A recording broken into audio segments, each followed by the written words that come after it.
So I like superhero movies. Any Marvel fans? I love Marvel. I love movie characters, and what I realize is what I love about them is they have superpowers. Good guys that always fight the bad guys. The good guys that always combat evil, and most of the time they win. So today I'm going to talk to you about 2 leadership superpowers, but before I get to the superpower, I want to tell you the evil that the superpower is combating. So we live in a culture of toxic leadership. It seems to be too common right now in our communities, in our workplaces, and even in our personal lives. In fact, statistical figures say that toxic leadership is responsible for 48% decrease in work effort and 38% in work quality. Toxic leadership isn't just about bad bosses and difficult managers, but it's this destructive force that poisons relationships, it erodes trust, it stifles innovation, and it thrives on fear and manipulation and control, and the leader prioritizes their own ego and power over the well-being of others. And so, without even realizing it, it undermines well-being and morale and productivity of individuals and organizations as a whole. Moreover, toxic leadership undermines the very essence of what it means to be a leader. True leadership should be about inspiring others, empowering them to reach their full potential, and fostering environments where everyone can thrive. So how do we recognize these toxic leaders when we see it? Toxic leaders exhibit a range of behaviors that should set off alarm bells, but leaders aren't like in Marvel movies walking around with poison or being able to notice some of the toxicity. Lippman Blumen, the professor of organizational behavior and the author of The Allure of Toxic Leadership, says, a toxic leader is someone who consistently exhibits dysfunctional behavior and toxic traits. Traits like a lack of integrity, egotism, arrogance. They focus on the ambition and power and holding power with no concern for anyone else. They also are intimidating and demoralizing and sometimes demeaning and marginalizing. And so as a result, people's need for belonging and feeling secure in places are traded in for having fear of ostracism and powerlessness. And what ends up happening is people often give in to the dysfunctional way of being led. There are consistent patterns we see in toxic leadership. First, egotism, self-centered. This may display itself in narcissistic traits or tendencies, grandiosity, arrogance, a sense of entitlement, prioritizing their own needs and desires above the needs and desires of someone else. Perhaps even more insidious, though, in a toxic leader is they often disguise their behavior with a veneer of charisma and being charismatic, having charm. They may be outwardly successful and charismatic, but behind closed doors, they're sowing seeds of discord and discontent. Often, too, there's a moral failure that comes in of lying or placing blame onto someone else. Like it looks like deflecting responsibility for failures or problems onto others, refusing to take accountability for their own actions or decisions. There's a lack of integrity, which may demonstrate itself engaging in unethical or immoral behavior or setting a poor example for those that they're trying to lead. Incompetence. There's a lack of transparency or dishonesty. Poor human relation skills, the idea of listening, a failure to listen to the perspective of others, or it could look like gaslighting or belittling. Or maybe it's just neurotic behavior and wild mood swings and constantly trying to figure out how the leader's mood is and how to operate in it. As a result of toxic leadership, it ends up leaving scars that run deep, affecting the morale and productivity, but it also affects the mental and emotional health of those that they lead. It leads to stress and burnout, depression. It creates a culture of apathy. More importantly, employees are undervalued and underappreciated and feel disposable, which creates self-doubt and erodes trust and confidence in oneself and in others. Toxic leaders exhibit a lack of profound empathy and emotional intelligence, viewing employees as mere tools to advance their personal ambitions. They disregard the well-being of those that they lead, and they fail to recognize and address the needs, aspirations, concerns, and giftings of those that they lead. And so toxicity often arises from a lack of understanding and appreciation for the other. So what's the anecdote superpower for toxic leadership? Here's the first: empathy. Empathy stands as a powerful antidote to toxicity. When toxic leaders permeate environments, empathy emerges as a counter force that fosters understanding and compassion. Empathy in leaders is the ability to understand and share and respond to the emotions of others. When we step into someone else's shoes, it allows us to see the world through someone else's eyes. And when we see the world through someone else's eyes, it gives meaningful connections, a deeper sense of connection and mutual respect. It fosters deeper places of trust. It creates inclusive environments that recognize the humanity and the belovedness in someone else. Because when people feel valued and respected, empathy bridges the gap by enabling people to see the world through the eyes of the other. The relationship between empathy and leadership is important, with empathy serving as the foundational element of significantly influences the effectiveness of leadership. If you don't believe me, maybe you'll believe some of the stats. A lack of empathy contributes to 60% of incidents in the workplace. Studies have shown that 92% of HR professionals believe empathy is undervalued in their organization.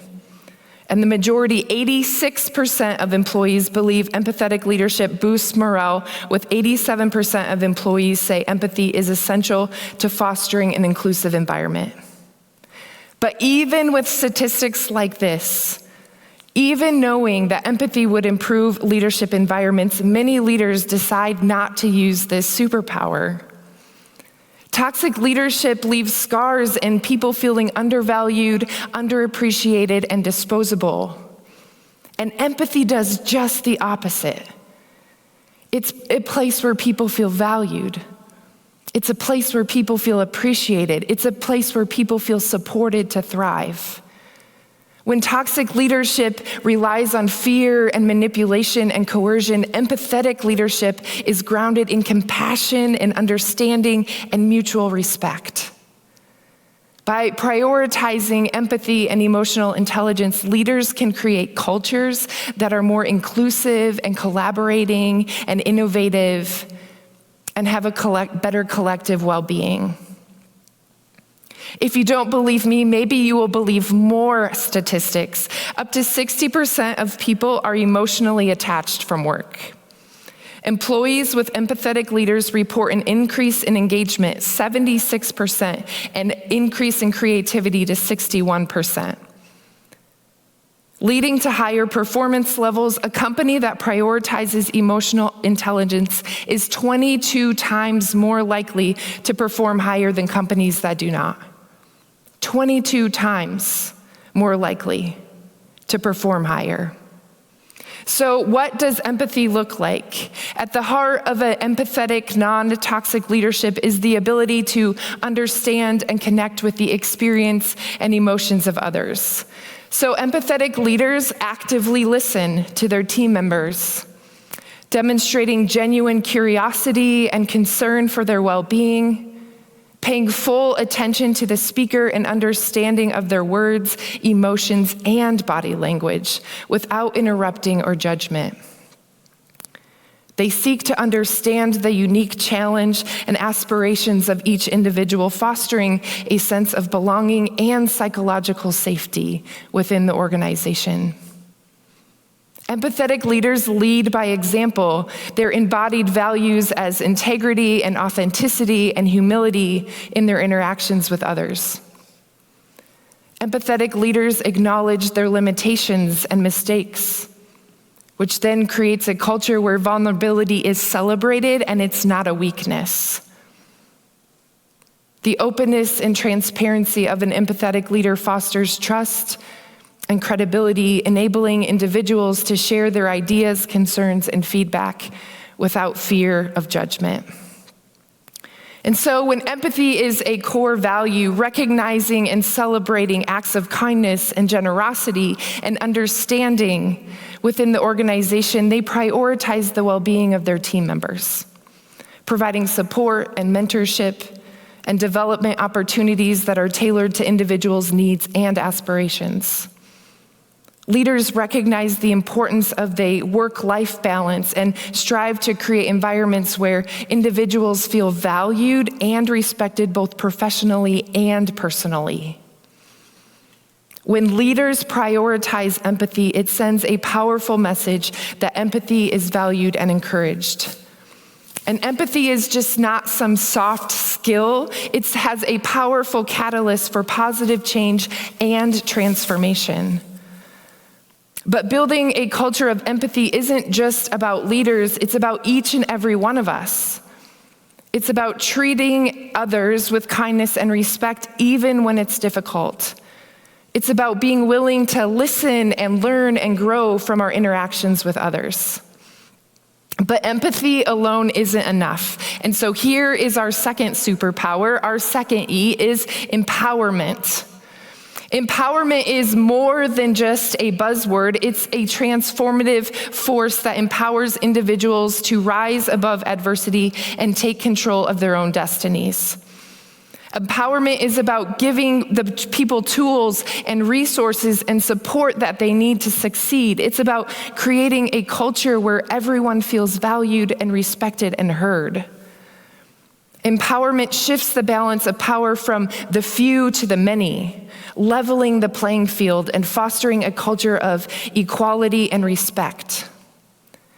Empowerment begins with autonomy and responsibility.